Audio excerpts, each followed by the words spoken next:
I really thought I was prepared. I'd heard stories about the Winchester House, its odd architecture, short staircases, sudden dead ends, rooms layered on rooms layered on rooms. And at first I laughed and whispered, "This is so weird."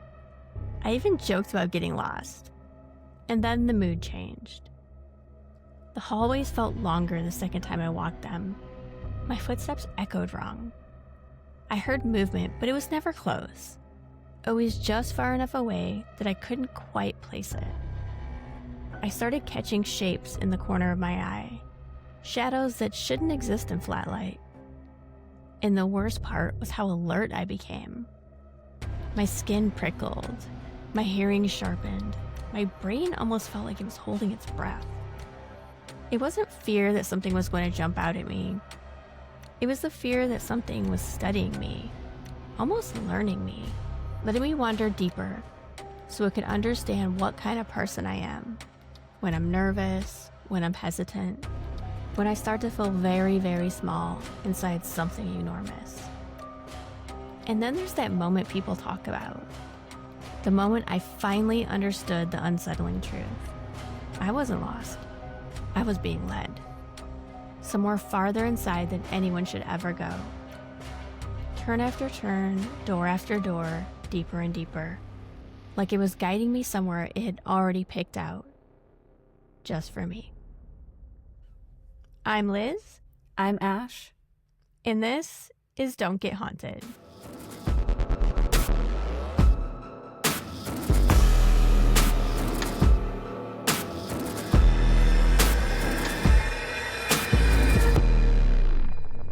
All right, so I'm really excited about this episode. We're talking about the Winchester Mystery Mansion, and I've heard of it, but I never really knew like any of the details until now. I just knew it was some like big, expansive, weird, almost like it was building itself kind of house. So did you know anything about it before this? No, I don't know what it is. Are you serious? You've never heard of this? Mm-mm. Oh, that's crazy.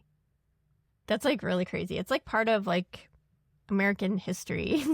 Yeah, I don't think I've ever heard of it. Well, you're in for a treat then.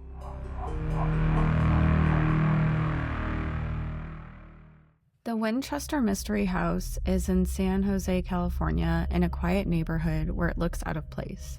From the outside, it's cute, bright paint, decorative trim, and a wide, welcoming wrap-around porch. The inside is a different story, though. The rooms don't connect the way they should. Hallways turn sharply for no reason. Staircases go up, but end at the ceiling. Doors open into walls or into nothing, just a straight drop down to the floor. There's windows on the walls, floor, and even windows between rooms. Some rooms are oddly small, while others feel too large. The house is over 24,000 square feet and has more than 160 rooms, but because of the odd architecture, it feels tight, confusing, and disorienting. Nothing really flows. All right. What does this remind you of? Does this remind you of anything that we as a family have experienced? Like the setup of the house? Mm-hmm. No.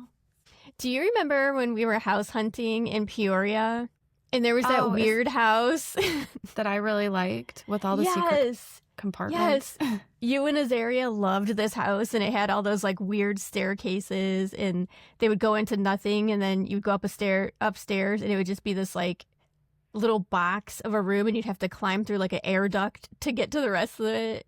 Mm-hmm. That's what this reminds me of. I thought it was so fun because there was like just little secret places to go.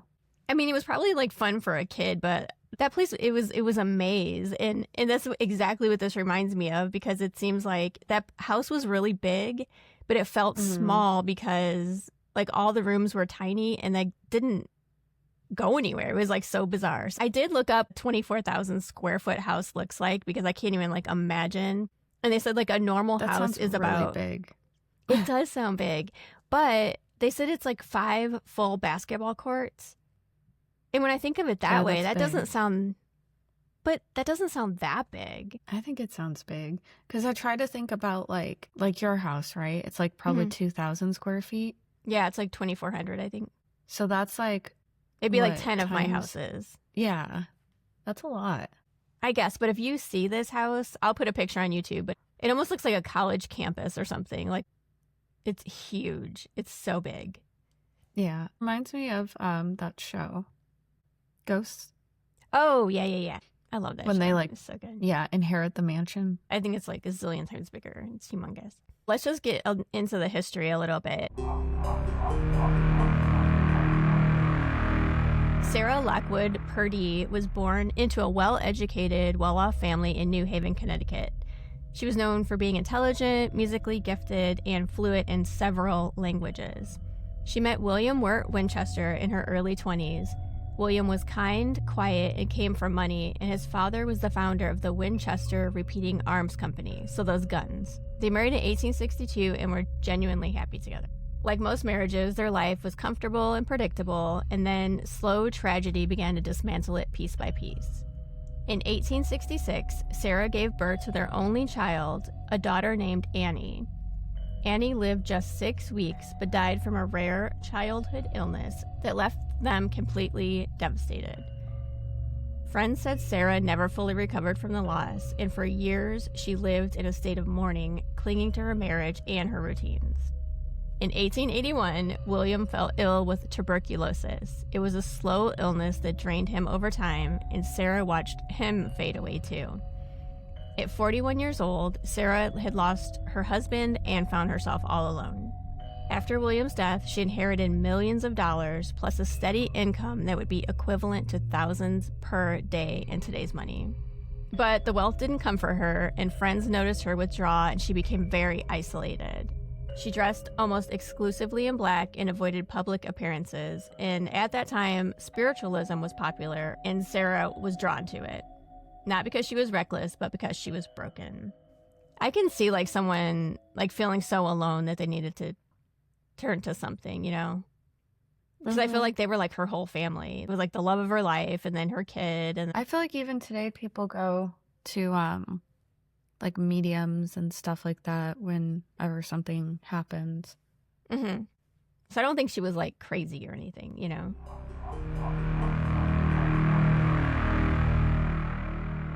Sarah was searching for answers and reportedly sought out a spiritual medium in Boston. They're always coming from like the East Coast.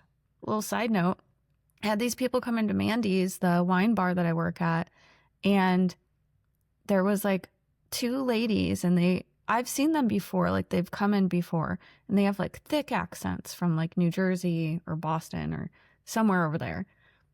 And they kept, like, I wasn't their server, but they kept asking to like talk to me, and they kept pulling me over, and one of the ladies was like, I feel very drawn to you, like God is trying to speak through me to you.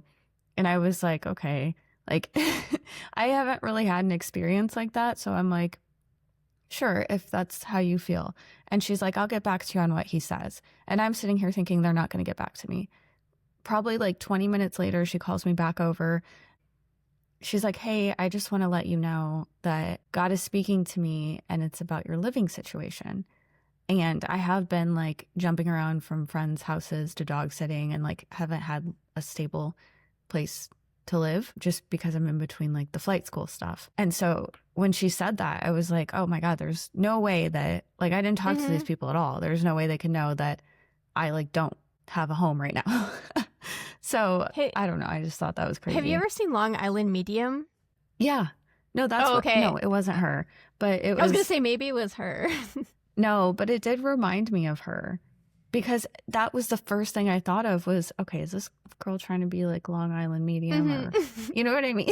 Yeah, she's like, got the just accent, because she's like, yeah, and she's from there. But no, I mean, I believe that stuff. I think that, yeah. Anyway, that's what it reminded me of. I think it's super. I saw Boston. I'm like really into all that, so. But I wonder what it is about the East Coast.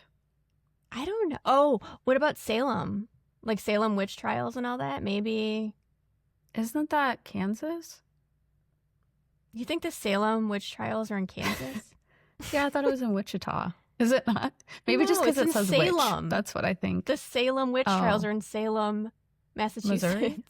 Oh. Oh my God. It's on the East Coast. Oh. Girl. I think I thought it was Wichita because it has witch in it. But then Salem, Missouri is an actual place. No. All right. Well, dang, I went to Massachusetts. I wish I would have stopped there. Yeah.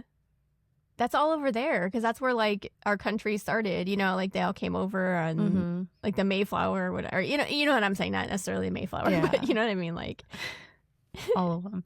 There's gosh. probably a portal. Maybe. The first portal. Yeah. Mm-hmm. Probably. Okay. All right, let's hear about Sarah, like in her mediumship.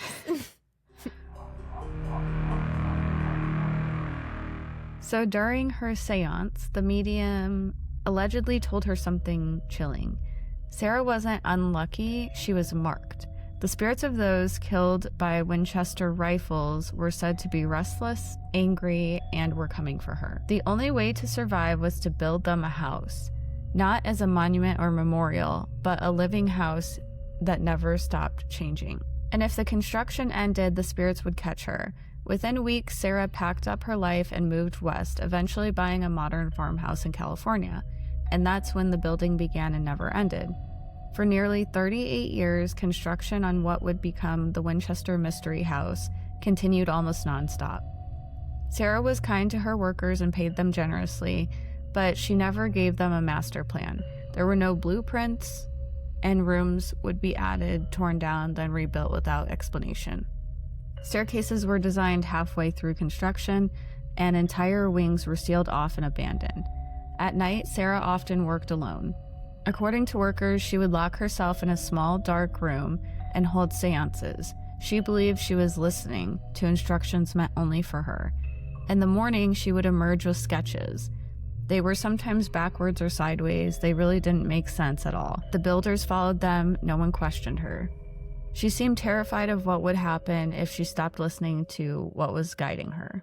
Yeah, it's crazy, right?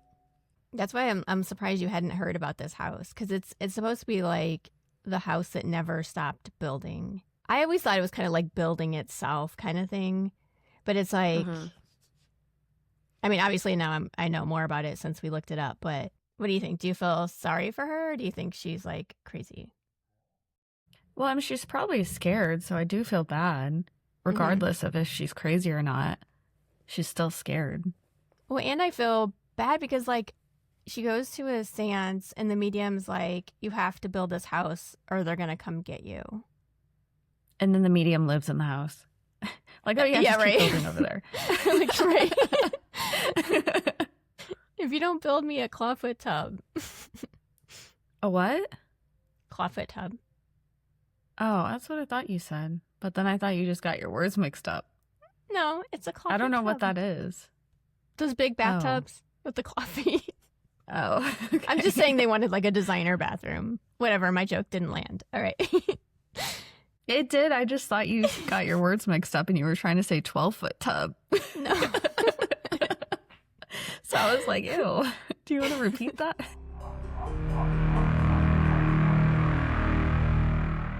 Some people believe the Winchester house wasn't built randomly at all, but it was built as a trap.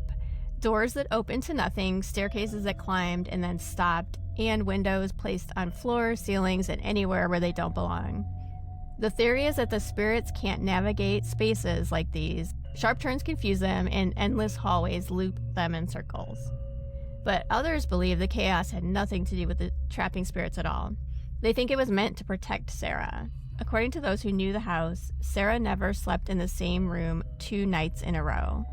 She moved through the hidden passageways, back staircases, and false doors, the routes only she knew. Almost like she was trying to stay one step ahead of something or someone. And the deeper you look into the house, the more you start to notice something else. There's a pattern. The number 13 is everywhere. There's 13 bathrooms, rooms with 13 windows, staircases built with exactly 13 steps, chandeliers designed to hold 13 candles, and even Sarah's will was signed 13 times. She was deeply spiritual, but also intensely superstitious. Some believe she thought 13 offered protection, and others believe it was part of something much darker, maybe a ritual built into the bones of the house. Yeah, that's weird, because I thought 13 was unlucky. I did too. So, like, why would that protect her? I wonder how many people died from those guns. I wonder if there were 13 people. That would be crazy. No, thousands. I mean, it's a Winchester rifle they used in war. 13,000? Maybe. Yeah, I don't know. It was kind of weird. And then signing the will 13 times. That's the weirdest part. I don't get that part. Yeah. Because I think the other stuff could be a coincidence. You know, like the 13 candles, same. 13 steps. Where it's like, that doesn't seem weird. Yeah, it is weird.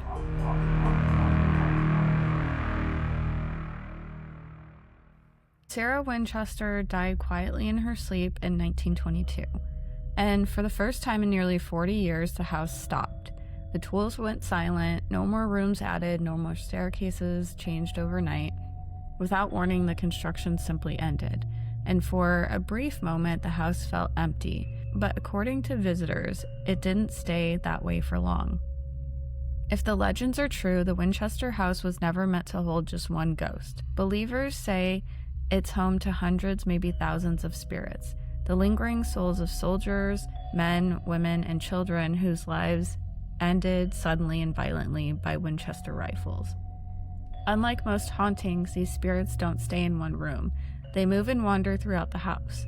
Visitors describe footsteps that follow them, whispers that seem to drift from room to room, and empty halls that somehow feel crowded with unseen beings.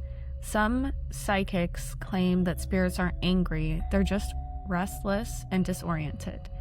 They were drawn to the house because Sarah built it for them. Could you imagine living next to this place? And there's construction all the time.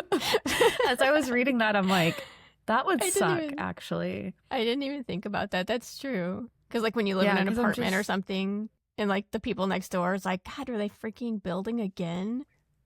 Well, I'm just thinking about, like, San Jose, California. There's tons of people there. So I'm just imagining all these people, like, walking out to their beachfront, violently awoken by, like, startled by, like, the chainsaw and the the little floor thing, the jackhammer. And it's in a neighborhood, too. So it's not, because I was like, well, maybe it's, like, off, like, maybe it's, like, a ton of land or something. But you're right. It's, like, in a neighborhood. That would be so annoying. She's got to be the worst neighbor. I know. and for 38 years. Right. I wonder how many people moved because of her. I wonder how many people walk by and are like, are they still working on that stupid house? Some crew, too. You know, well, like that was their only project ever. I'm sure that's what it is, because it said that she paid them well and they liked her. And they said from all the stuff that I had seen, like, she was actually, like, super sweet to them and, like, paid them well and was, like, nice and, like, maybe... I'm just thinking about this. Maybe she just wanted people to be around all the time. Oh, maybe. That's sad. So now the ghosts of the Winchester Mystery House mansion.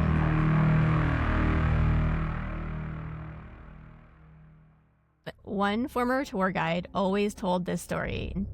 It was late afternoon, near closing time. She was doing a final walkthrough of the Blue Room, and this is one of the quieter parts of the house. There were no guests or co-workers nearby.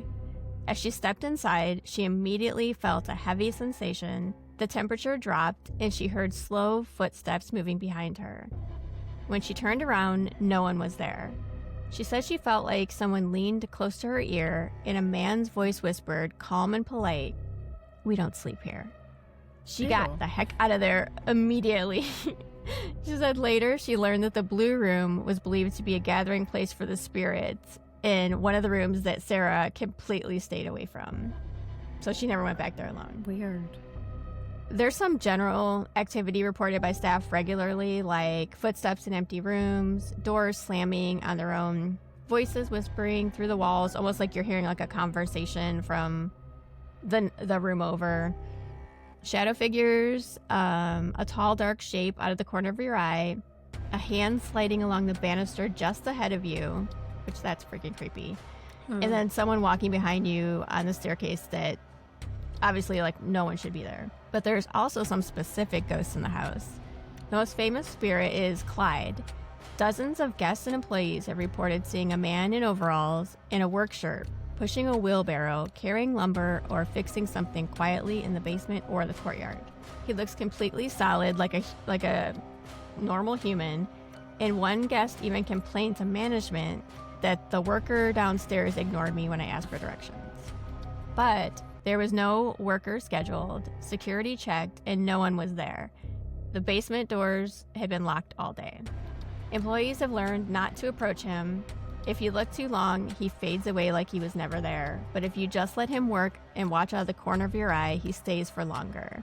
Many believe he's one of the carpenters who died during the endless construction. And there's also stories of Clyde inside the house. He's seen in the upper floors silently working. Guests have walked into rooms expecting to see a real employee, only to watch him disappear into the walls that shouldn't be there. Kind of want to go to this place now. Yeah, and I like that. I like that Clyde is human, like humanish. Those are my favorite ghosts. Different dimension crossing over, like you're seeing something because he's just like he's going about his business. And then the thing where they said if you don't look at him, you can just kind of keep watching him out of the corner of your eye.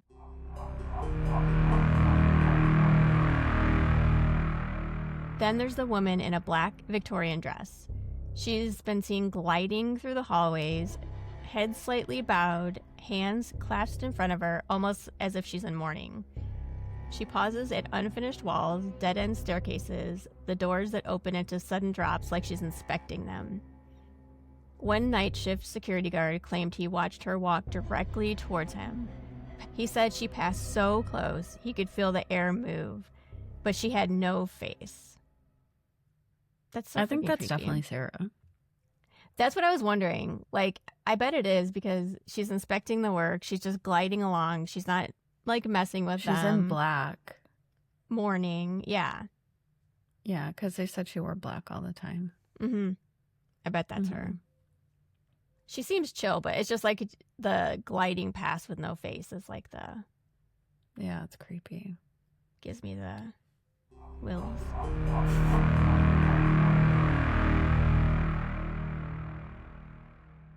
Certain rooms in the house have a lot of activity. One of the most active parts of the house is the seance room. People report sudden temperature drops, feeling surrounded like a crowd is standing behind them, the overwhelming sense of being watched, and several guides claim the objects move. One guide said she locked the room one night with everything placed exactly as it should be. When she opened it the next morning, a chair had been dragged several feet and was facing the wall. There are also reports of whispering voices, faint knocking on walls, and the feeling that someone is circling the room. The Hall of Fires is already unsettling because it's narrow, winding, and deliberately confusing. Multiple guests and staff have reported the same thing without knowing each other's stories.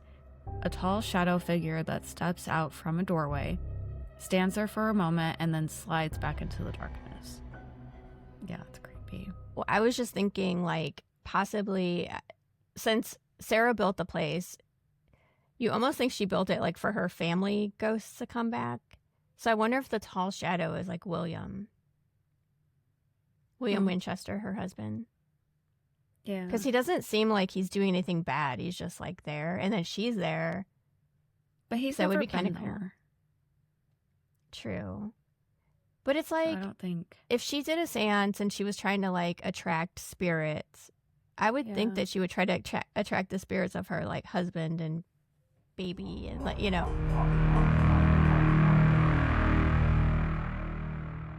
Sarah Winchester's bedroom is another hotspot. Tour guides say people often feel anxious in this room, and some visitors become emotional out of nowhere. But the most chilling report involves the rocking chair. Over the years, staff have claimed to hear the soft creaking of the chair rocking on its own, especially late at night during closing rounds. When they check, the room is empty. Sometimes the chair is still moving, and on rare occasions, people claim to see the imprint of someone sitting in it. Did ghost hunters go there? Oh, I don't know. I didn't look that up. I'm going to look it I would up. imagine they did. Yeah, I should have looked into that a little Probably. more. Do you think you'd ever stay there overnight? No. Like, how much That's money way would it too take for you to creepy. stay there? I don't think I could. I, wouldn't sleep. So not for $1 million. Well, what if I can't do it? Like, what if I try but I can't? Do I still get it? No, that's the point. Oh. You have to stay the night, the full night. But I can sleep? Yeah. Oh, maybe I'll just take a bunch of melatonin. That's what I was thinking. Go Like, to take some sleep. melatonin and, like, just stay in the living room and get a sleeping bag. And, like, Yeah, or get some I think- anesthesia. I'll bring an anesthesiologist. right. Yeah, you'd pay him because it would be like, you'd get $1 million. Yeah, I could afford it. Yeah. Although I'm, like, bold right now, I would definitely say that I would. But when the time came, like, I say with all this stuff, it's like, I feel like I would back out. Mm-hmm. I don't know. People talk about ghosts in the Winchester house, but the strange part is how alive it feels.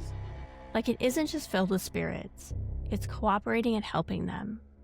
Like the house is quietly studying whoever walks through it. And when you're standing alone, you don't just feel watched, you get the feeling it notices you and starts planning where you belong next. Until next time, don't get haunted.